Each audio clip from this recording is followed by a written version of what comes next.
आह, अरे क्या हुआ माँ जी, आपको कहीं दर्द हो रहा है क्या? हाँ बहू, दर्द से सर फटा जा रहा है। एक तो इस गर्मी के मौसम ने सोना दूभर कर दिया है, ऊपर से एक ही कमरे में इतनी बीचम बच्ची होती है कि पिछले 2-3 दिनों से घर में इतना भभका भी है कि नींद पूरी नहीं हो पाती। थोड़ी चाय बना ले। बस बना ही रही हूँ माँ जी। हे भगवान, ये क्या, आज फिर से दूध फट गया गर्मी से। इस पर 5 साल की नन्ही गुनगुन कहती है, तभी तो कहती हूँ आप लोग भी घर में एक फ्रिज ले लो, उससे दूध भी नहीं फटेगा और ठंडा बर्फ वाला पानी भी पीने को मिलेगा। हमारे सभी पड़ोसी के घर में कूलर, एसी, फ्रिज सब लगा है।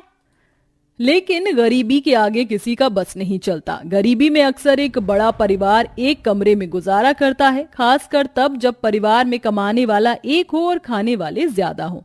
अनुपमा एक गरीब घराने की बहू है, जिसमें एक छोटे से कमरे में सास ससुर, एक बच्ची और पति पत्नी है। खास करके गर्मी का मौसम गरीबों पर कहर तोड़ता है। ऐसे में सबसे बुरा हाल झुग्गी झोपड़ी में रहने वालों का होता है। कभी बिजली काट ली जाती है तो कभी कई कई दिनों तक पानी की समस्या का सामना भी करना पड़ता है। और इन सभी समस्याओं से 7 महीने की पेट से चल रही अनुपमा को हर रोज जूझना पड़ता है। ऐसे में कभी गर्मी तो कभी दीवार और छत से झड़ती मिट्टी उन्हें परेशान करती है।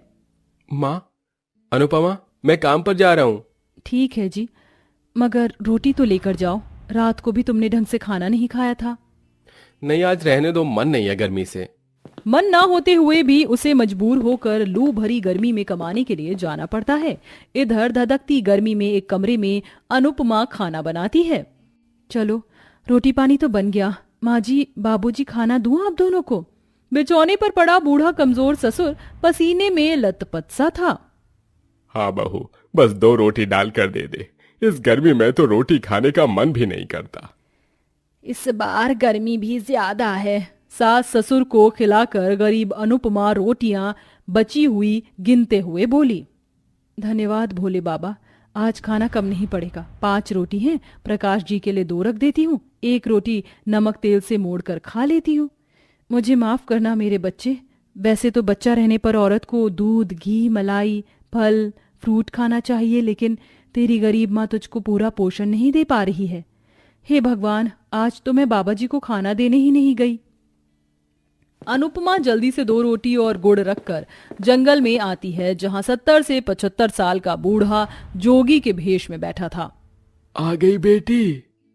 जी बाबा, आपके लिए रोटी लाई हूँ। बेटी, तू इतने दिन से मुझको रोटी देती है, जबकि इस संसार में तो बिना स्वार्थ के कोई किसी की मदद नहीं करता। बाबा जी, मैं तो आपको 2 रोटी ही दे रही हूँ, मगर भोलेनाथ ने तो इस दुनिया के लिए, भलाई के लिए जहर भी पी लिया था, और किसी को खिलाने से कम नहीं होता। अनुपमा दिल से भोलेनाथ को मानती थी। उसके दिल में हर किसी के लिए मदद की भावना थी। वह हर दिन जंगल में लकड़ी काटने आती और उस बाबा के लिए रोटी देती।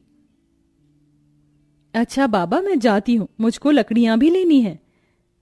वह चलचलाती धूप में लकड़ी काट कर घर आती है। हे भोलेनाथ, कितनी धूप मची हुई है। जैसे ही वह घर आके बैठती है, तभी 2 मजदूर प्रकाश का हाथ कंधे पर लगाए लाते हैं। उसके कपड़े भी फटे होते और खून भी बहता जा रहा था। हे भगवान, क्या हुआ जी तुमको? आओ अंदर चलो। अंदर आकर प्रकाश दुखी दिल से घुटते हुए बोला, आज जब मैं काम पर पहुंचा तो तेज सिंह उस बड़ी सी ईट भट्टी का इकलौता मालिक था। अपने नाम की तरह बहुत तेज था। आहा, क्या बढ़िया कंपनी का कूलर दिया है दुकानदार ने। वाह, एकदम मस्त तूफान मेल की तरह चल रहा है। इस तरह मालिक बैठकर हवा खा रहा था, वहीं प्रकाश ईंट की ढुलाई कर रहा था। पसीने से उसका शरीर भीगा हुआ था। बस अब और नहीं होता, एकदम मिर्च की तरह धूप लग रही है, थोड़ी देर बैठ जाता हूँ। उसके बैठते ही तेज सिंह गालियां देने लगता है। अबे ओए हराम की औलाद, बैठा कैसे तू? उठकर काम कर। सेठ, गाली क्यों देते हो? अभी अभी ही बैठा था। साला सुअर की औलाद, मुझसे क्या करता है? रुक जा तू। कहा ना सेठ, बाप पर मत जाना, वरना खून सिर्फ तुम्हारा ही नहीं खौलता, हम गरीबों का भी खौलता है। ये सुनकर तेज सिंह उसे बुरी तरह चाबुक से मारता है। माँ, बचाओ। खबरदार जो कोई आया बीच में तो चल निकल जा, आज के बाद दिख मत जाइयो। उसने मुझे काम से निकाल दिया, पैसे भी नहीं दिए। एक तो गर्मी का मौसम है, सोचा था इस बार ज्यादा मेहनत करूंगा और घर का खर्चा चलाकर थोड़े पैसे जमा करके घर भी बनवा लूंगा। अफसोस तो इस बात का है, मेरे हाथों ने कितने लोगों के घर बनाए होंगे, लेकिन मेरा खुद का घर टीन और छप्पर का है। ये पैसे वालों के सीने में दिल नहीं होता है। भोलेनाथ कहाँ हो प्रभु। प्रकाश के पास भी काम न होने के चलते उस परिवार का दिन गरीबी में गुजरने लगता है। एक तरफ गर्मी का प्रकोप था तो दूसरी तरफ भूखमरी मुंह बाए बैठी थी। चलिए सब खा लीजिए। ये क्या है बहू? जरा सी चीनी थी माँ जी, तो चीनी पानी बना दिया। इसमें रोटी डुबोकर खा लेंगे, और कुछ तो है नहीं इस गर्मी में। सभी भूख से बेहाल एक एक रोटी हाथ में उठा लेते हैं, तभी दरवाजे पर वही जोगी आ जाता है। कोई है भीतर? इतने दिन दोपहरी कौन आया होगा? मैं देखती हूँ। अरे बाबा आप?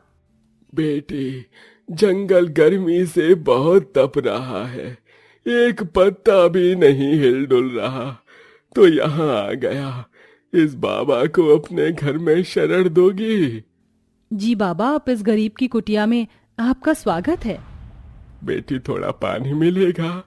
अनुपमा मटके का ठंडा पानी और संग में अपने हिस्से की रोटी डालकर लाती है। ये लीजिए बाबा, खा लीजिए। साधु के शरीर से टप टप पसीना बहा जा रहा था। गर्म लू का झोंका घर के टूटे हिस्सों में से अंदर आ रहा था। अनुपमा उन्हें पंखा डुलाती है। हे भोले बाबा, आज की गर्मी तो तबाही मचा रही है। आप खुद तो कैलाश की ठंडक में जा बसे हो प्रभु, लेकिन गरीब की कुटिया का क्या, कैसे रहे? काश कि मेरा घर बर्फ का बन जाता। तभी एक चमत्कार हो जाता है। घर में आए बाबा की जटा से धारा बहने लगती है और देखते ही देखते घर की रंग उड़ी टूटी फूटी दरारों वाली दीवार बर्फ की दीवार में बदलने लग जाती है। हे भगवान, ये क्या चमत्कार है? दीवार बर्फ की बन रही है।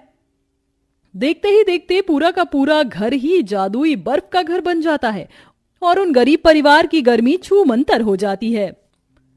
ये अचंभित कर देने वाला मंजर देखकर प्रेग्नेंट बहू बाबा के पैर में गिर जाती है। बाबा, कौन है आप? बताइए, क्या आप मेरे भोलेनाथ हैं? तभी एकदम से चमत्कार होता है और साधु साक्षात शिव शंकर का रूप लेके मंद मंद मुस्काने लगते हैं। अनुपमा, अभी कुछ देर पहले तुमने ही तो मन में मुझे बर्फ का कमरा कर देने का वर मांगा था। भक्त की इच्छा पूरी करना ईश्वर का धर्म होता है। ये जादुई बर्फ का कमरा अब तुम्हारा है। इसकी बर्फ कितनी भी गर्मी क्यों न हो, कभी नहीं पिघलेगी। तुम और तुम्हारा परिवार खुशहाल रहेगा। जादुई बर्फ के कमरे की मनसा पूरी करके भोलेनाथ गायब हो जाते हैं। ये जादुई बर्फ का कमरा तो एकदम जितना इग्लू का जितना ठंडा है। काश कि एक फ्रिज भी होता। गुनगुन के ये कहते ही जादुई बर्फ का कमरा फ्रिज देता है। ये क्या जादूगरी है? ये फ्रिज कहाँ से पैदा हो गया? बहू देख। तभी एक आवाज आती है। क्योंकि आप लोग जादुई बर्फ के घर में रहते हैं, हम आपकी हर ख्वाहिश को पूरा कर देंगे। ये सुनकर गरीब बहू कहती है, ये बर्फ का जादुई घर इतना ठंडा है कि एसी की भी जरूरत नहीं। इससे मैं क्या मांगू? सुनो प्यारे घर, मुझे एक गैस चूल्हा दे दो ताकि मुझे गर्मी में चूल्हा ना फूंकना पड़े। हाँ जरूर।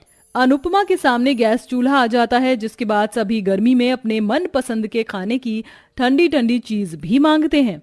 सुनो जादुई बर्फ के घर, हमें तरबूज खाना है। गर्मी के चलते सालों से तरस रहे हैं। इतने पैसे भी नहीं बनते थे। क्या तुम तरबूज दे सकते हो? और आम फल भी। बिल्कुल। और उनके सामने ढेर सारे रसीले आम और तरबूज आ जाते हैं और सब जी भर कर गर्मी में उसका लुत्फ उठाते हैं। देवकी, आज मैं एकदम स्वस्थ महसूस कर रहा हूँ। सोचा नहीं था कि विधाता हमें ऐसा सुंदर घर देंगे। किसी ने ठीक कहा है, भगवान के घर देर है अंधेर नहीं। ठीक कहा जी, अब चलो खा लो। सबके चेहरे पर अलग सी खुशी छाई थी। अब जादुई बर्फ के कमरे में उस गरीब परिवार का समय राहतों में गुजरने लगता है।